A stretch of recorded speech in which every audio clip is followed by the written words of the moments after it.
श्लोक 7 अस्माकं तु विशिष्टा ये तात्रिबोध द्विजोत्तम नायका मम सैन्यस्य संज्ञात तान ब्रवीमि ते। किंतु हे ब्राह्मण श्रेष्ठ, आपकी सूचना के लिए मैं अपनी सेना के उन नायकों के विषय में बताना चाहूँगा जो मेरी सेना को संचालित करने में विशेष रूप से निपुण हैं। श्लोक 8 भवान् भीष्मस्य कर्णस्य कृपस्य समितिञ्जयः अश्वत्थामा विकर्णस्य सौमदत्तस्तेव च। मेरी सेना में स्वयं आप भीष्म, कर्ण, कृपाचार्य, अश्वत्थामा, विकर्ण तथा सोमदत्त का पुत्र भूरिश्रवा आदि हैं जो युद्ध में सदैव विजयी रहे हैं। तात्पर्य दुर्योधन उन अद्वितीय युद्ध वीरों का उल्लेख करता है जो सदैव विजयी होते रहे हैं। विकर्ण दुर्योधन का भाई है, अश्वत्थामा द्रोणाचार्य का पुत्र है और सोमदत्त या भूरिश्रवा ब्राह्मणों के राजा का पुत्र है। कर्ण अर्जुन का आधा भाई है क्योंकि वह कुंती के गर्भ से राजा पांडु के साथ विवाहित होने से पूर्व उत्पन्न हुआ था। कृपाचार्य की जुड़वा बहन द्रोणाचार्य को ब्याही थी। अन्य च बहवः सुरवा मदर्थे त्यक्त जीविताः नाना शस्त्र प्रहरिणा सर्वे युद्ध विशारदाः। ऐसे अन्य अनेक वीर हैं जो मेरे लिए अपना जीवन त्याग करने के लिए उद्यत हैं।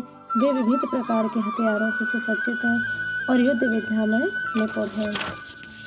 तात्पर्य जहाँ तक अन्यों का यथा जयद्रथ, कृतवर्मा तथा शल्य का संबंध है, वे सब दुर्योधन के लिए अपने प्राणों की आहुति देने के लिए तैयार रहते हैं। दूसरे शब्दों में यह पूर्व निश्चित है कि अब पापी दुर्योधन के दल में सम्मिलित होने के कारण कुरुक्षेत्र के युद्ध में मारे जाएंगे। निस्संदेह अपने मित्रों की संयुक्त शक्ति के कारण दुर्योधन अपनी विजय के प्रति आश्वस्त था। श्लोक 10 अपर्याप्तं तदस्माकं बलं भीष्मभिरक्षितं पर्याप्तं त्वेदमेतेषां बलं भीमाभिरक्षितम्।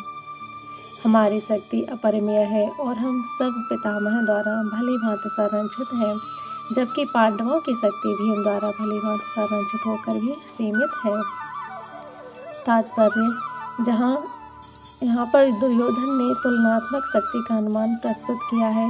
वह सोचता है कि अत्यंत अनुभवी सेना नायक भीष्म पितामह के द्वारा विशेष रूप से संरक्षित होने के कारण उसकी सशस्त्र सेनाओं की शक्ति अपरिमेय है। दूसरी ओर पांडवों की सेनाएं सीमित हैं क्योंकि उनकी सुरक्षा एक कम अनुभवी नायक भीम द्वारा की जा रही है जो भीष्म की तुलना में नगण्य है। दुर्योधन सदैव भीम से ईर्ष्या करता था क्योंकि वह जानता था कि यदि उसकी मृत्यु कभी हुई तो भी वह भीम के द्वारा ही होगी, किंतु साथ ही उसे दृढ़ विश्वास था कि भीष्म की उपस्थिति में उसकी विजय निश्चित है क्योंकि भीष्म कहीं अधिक उत्कृष्ट सेनापति हैं।